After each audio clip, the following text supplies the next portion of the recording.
Hello everyone, welcome to Resonant News. Today we are going to discuss Mangalyaan with an ex-ISRO scientist who was involved in the project. TAPAN MISRA, an ex-ISRO scientist who was involved in creating Mars's color camera, which clicked thousands of pictures of Mars's surface. He was the director of Space Application Center or SAC of ISRO, which was involved in creating Mars's color camera. He later became the senior advisor to the chairman of ISRO. In 2021, TAPAN MISRA founded a space tech startup called Scissor Radar, which manufactures synthetic aperture radars, a technology that he had pioneered in ISRO for drones and satellites. We have posted his previous interview on Res News in the description below, where he had explained ISRO's lesser-known achievements. Before we move forward, don't forget to like the video, share our content, and subscribe to our channel if you haven't already. Thank you so much, sir. Thank you again for accepting our invitation to Resonant News. And last time, when you had come to our show, you had explained so many things. It was quite an illuminating interview or conversation that I had with you last time. Thank you, madam, for all the good words. And it is a pleasure meeting you and also talking to Resonant News.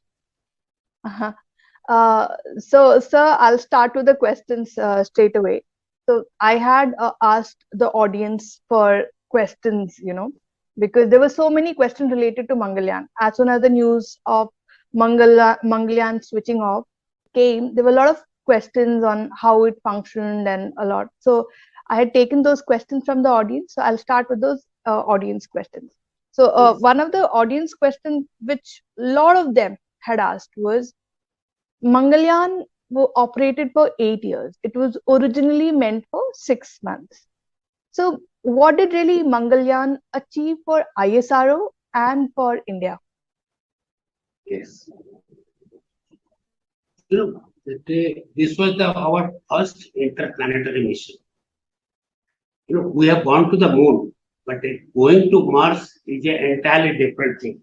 One may ask that, say that, the Russians have gone, Americans have gone, what is others? But the catch in the space business is that nobody will tell you how to go. They will only tell that we have gone, but they will not tell you how to go. And we have to learn it in a very hard way. And why it is important we succeeded, that we need to, when we reach Mangal, it is our satellite has to travel 780 million kilometers. And our distance to moon is only 0.38 million kilometers.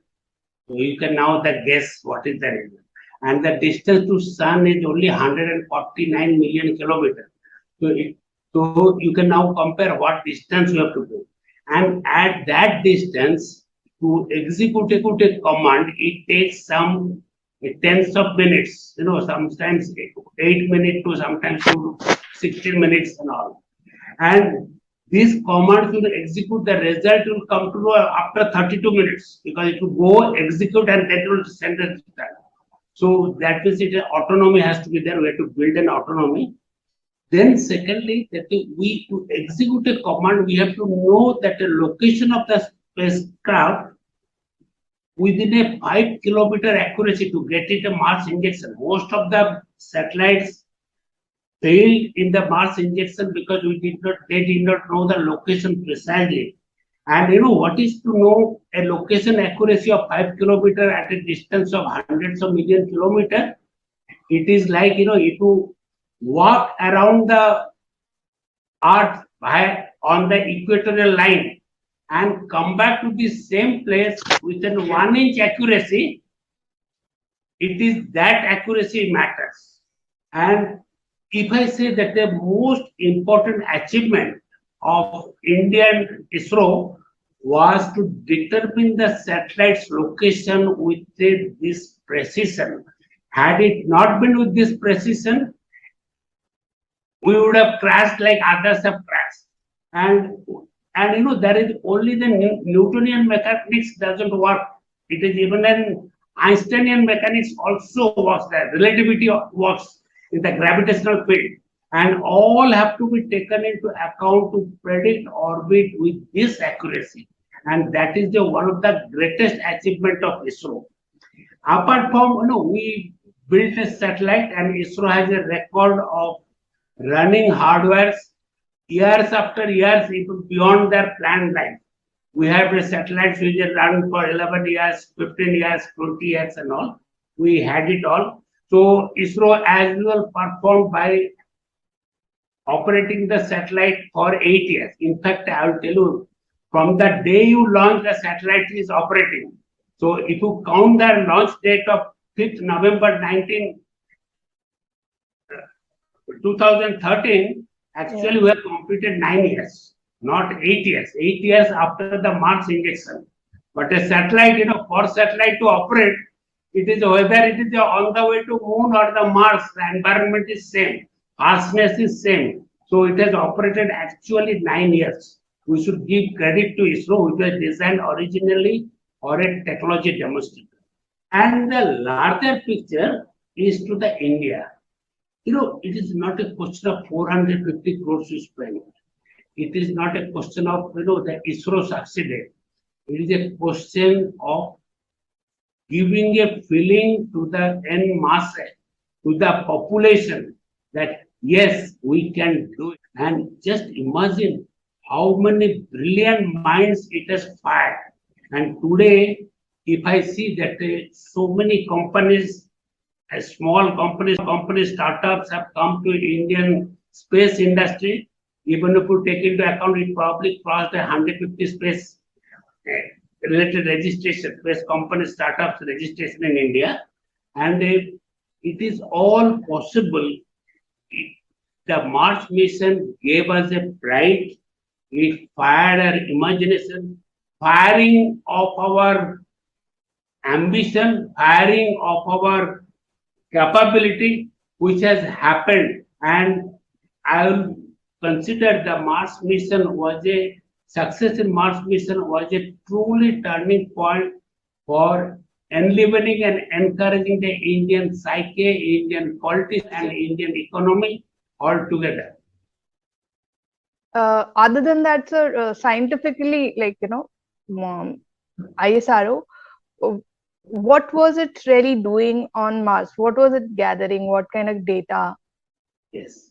You see that let me tell you that in the whole, when you launched it, the satellite weight was around 1337 kg. Of this, the payload was how much, carry is 13.4 kg. Yeah. I heard that is why it could. And of this, there was a 5 square payload was there.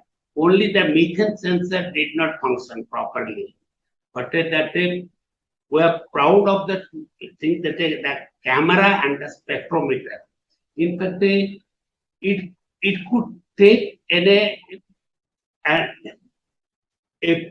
imaging of the Mars from 200 meters to something 2 to 3 kilometer resolution. And with an unprecedented detail. We could get it first to the imaging that we could operate a payload at that distance. Where the command going and coming is in half an hour matters a half an hour. You don't get a response immediately, but we could operate an instrument and we could send back that data.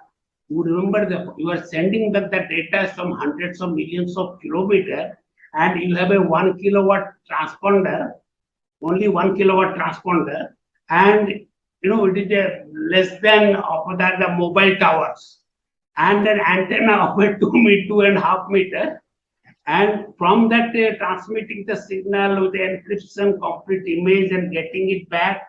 And we did it by our own 33-meter antenna.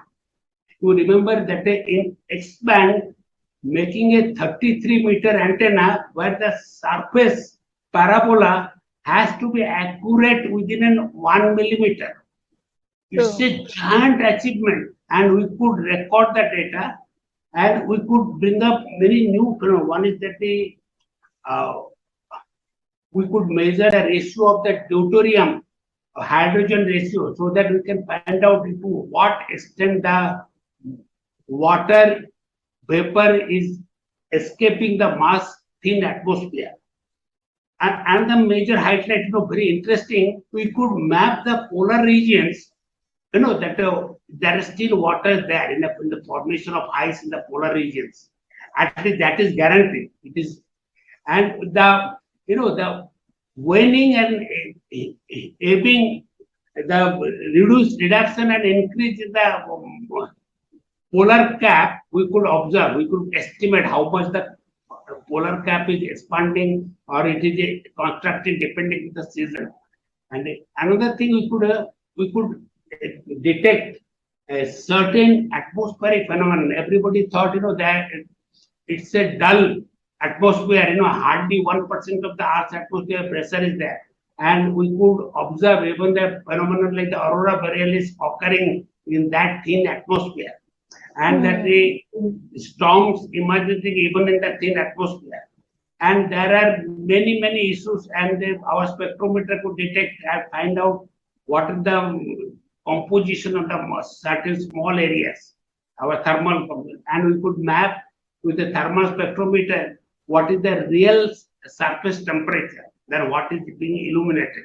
Now, these two gave our scientists probably to work on an years and years on this data. That's really interesting.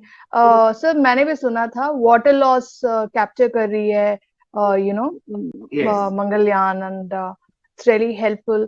I also came to know that because of methane, there was this discussion that there is organisms underground which are not on the surface of Mars. No, all that was very interesting. So, yeah. Yes. So I told you that methane sensor work as expected. Oh, did not. Yeah. The data was not reliable. In fact, that is my great regret, because when I became director, we tried to analyze the data, but for some reason there was a design issues and a calibration issues, because if you sense Mars methane, the amount of methane we have used for the calibration was actually more than what was required. We could not calibrate it because, but nonetheless, the Mars camera filled up everything. In fact, the first time we could image in fact, ISRO, credit should be given to ISRO, the Earth's moon's opposite side, that what is visible to us. And one of the major events I'll tell you that Earth's moon. So did you mention Earth's moon, Phobos and Deimos, they're opposite side. They're rotating such a way that only one face is being seen to the Earth. Yeah. And we could image the other side, which was not possible earlier. We could do that. And the most, another technical achievement, that's the Earth's lunar year is, the Mars year is in 767 days compared to our 365 days. It is in almost 2 times our year. And this solar year, their solar year. Our Earth year. And this solar year, the Earth reference. Now, every 2 years, the Mars will go opposite side of the sun than the Earth. So Mars, for almost 4 to 6 months, the satellite will not be visible, and the satellite signal cannot bypass sun, and the sun's coronal disturbance is so high you cannot see from, that even then that our satellite would recover from that eclipse. And they, in those periods, the satellite could be operated totally autonomously. And there is no way we could see from the ground what is happening in the satellite. Even in other places, even it takes half an hour, I will come to know after half an hour what is happening in the satellite. But in this case, for almost 4 to 6 months, depending upon the period of the eclipse, it is not visible, and the solar disturbances. And the radio visibility is not there. And for almost 4 times we could recover and come back to auto mode, except in the last time, last April it has gone into the eclipse, and it could not come back. And probably it is all because we lost the satellite steering mechanism. Probably we don't have the fuel or the battery. But all said and done, it was a remarkable achievement for ISRO to bring such a mission to fruition. True. I agree. Absolutely. Everyone was wondering how did it last this long? Thanks to the solar batteries that it had, apparently. That's what helped it survive. I think Mars is again going into retrograde, and that must be the reason Mangalyaan's batteries died completely, I'm assuming. Yes, we will have to go again because that there is no, you cannot judge this extra exploration work. When Columbus went to America, could anybody imagine that one day the big giant of USA will arrive in the history? Nobody could. No. But had Columbus not gone, that our history and everything would have been entirely different today. So we cannot judge this value of this exploration only from today's context. Okay, today will not see. We don't know how it will come in future. There may be another race which will survive. I'll just give an example. That say we human beings, we survive with around 20% of oxygen, or whatever 30%, 80% oxygen in the atmosphere. But the Tibetans survive with much less oxygen. They survive around 10% in the Himalayan altitude. All because why? Because these sort of people have suspected to have a more Neanderthal genes, and Neanderthal could survive in an atmosphere with a less oxygen. Who knows, tomorrow human being, medically, or they get metamorphosed into some other human being in future, some intelligent who can survive in some other gas. They may survive at a very low pressure. Their body can survive. They have a technology where they can build another Earth there. So who knows, there will be another USA waiting there in future. So until unless we try now, we make our presence felt, the future, history of future will not pardon our present generation. That's I absolutely agree to that. I agree to that. So, sir, this was a 450 crore project. Converted into dollars, that is $74 million. And the NASA's Maven costed $671 million. And then, like you said, this was like very light. It just was 15 kgs. You said 13.4 kgs. 13, right? Payload was 13.4 kgs. And the satellite was 1337 kg. Right. And then there was this famous slingshot when Mars and Earth were close, when that slingshot. See, what is that advantage? We don't have a powerful launcher. We use PSLV because there was some payloads in PSLV just prior to that. I was about to ask you this. Good, great. So we used a PSLV, but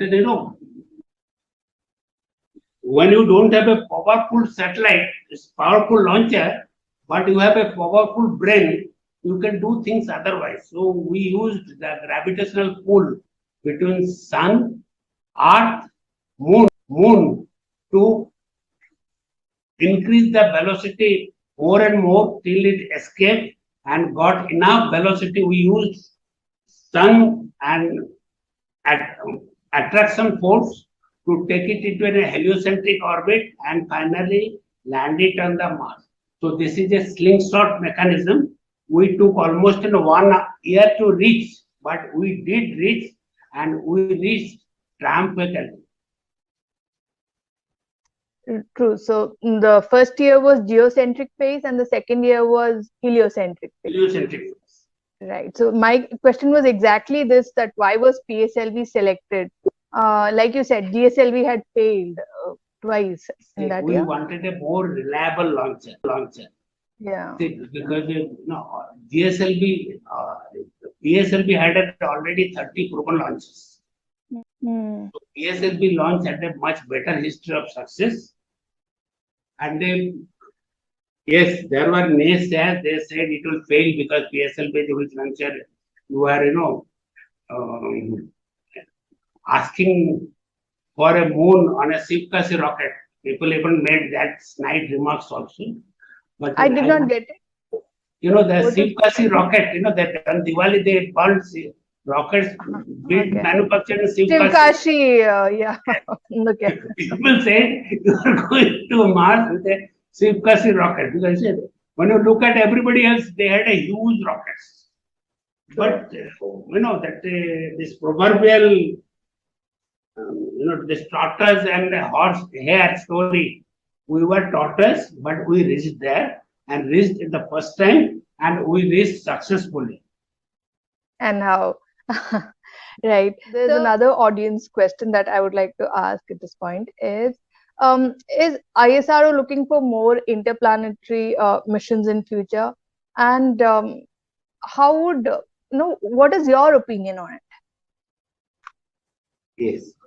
There is a big changes coming in the space scenario.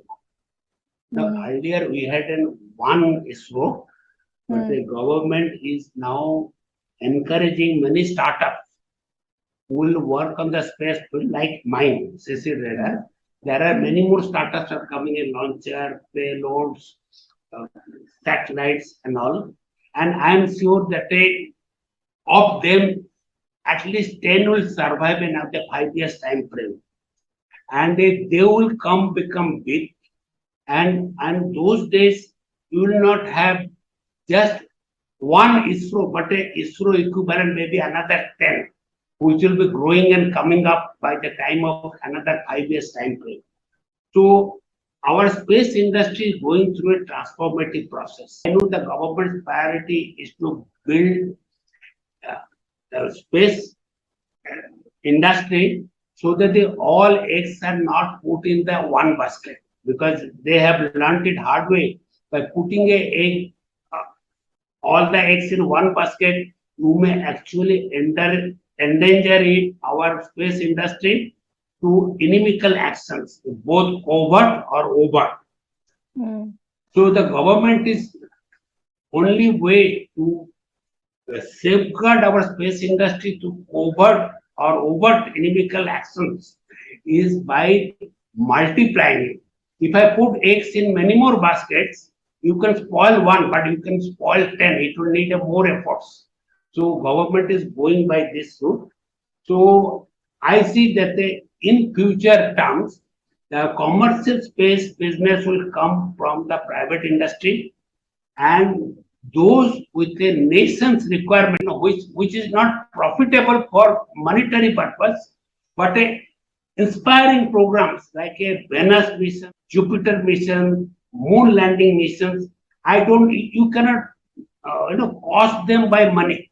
I will call them the inspiring missions, and which will need a very high technology, and whose success will fire the country's imagination in a multitude way. I think these missions will be handled by ISRO, but I don't think in a shorter time frame. I must say that ISRO's attention is presently the Gaganyaan to send man to the space, and then they have a Chandrayaan mission. Because ISRO would not like to take that failure lightly, because we would like to prove ourselves. So we want to obliterate that that's bad past from our mind. And I can also see Aditya L1 and Aditya space L1 docking. And there's a space docking experiment.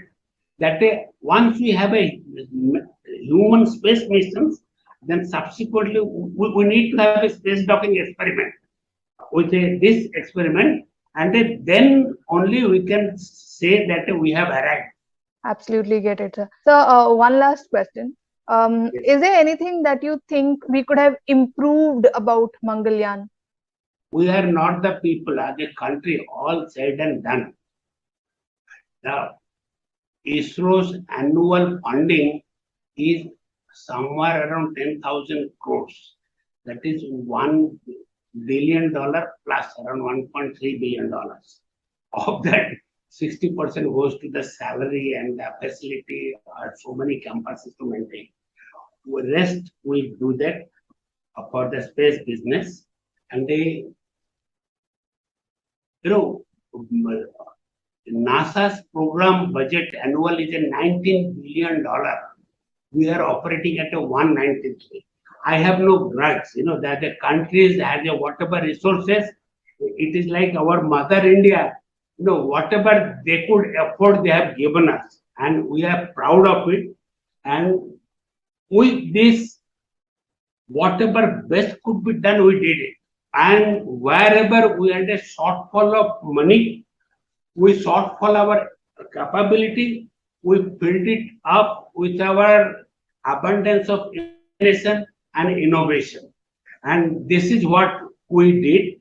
And that I must consider this Mars mission is a one of the ISROs, like other missions, is an innovative mission. The way we use Slingshot mechanism, the way we use the PSLV to take a satellite, or all people used to make a snide remarks. We reached there, and they not only reached there, we reached majestically, and we stayed there. We not only conquered, we stayed in that country, in that distant part of that, and prospered. For I think that's a great achievement, and obviously, given a chance, there can be many things can be done better. And as and when the funding and the supports increases in future, we will have a landing missions, maybe we don't know, helicopter missions or a flying aircraft missions there. It is all possible, but right, and we could have done, there is no end to imagination. But at the end of the day, all the imagination has to be cut to the size of your pocket. Thank you, sir, for your time, and thank you so much for explaining Mangalyaan. Thank you very and much. all the best for CISR. I can see the. Thank you very much.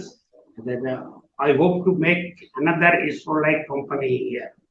And it is one of the largest individually funded startup in India now.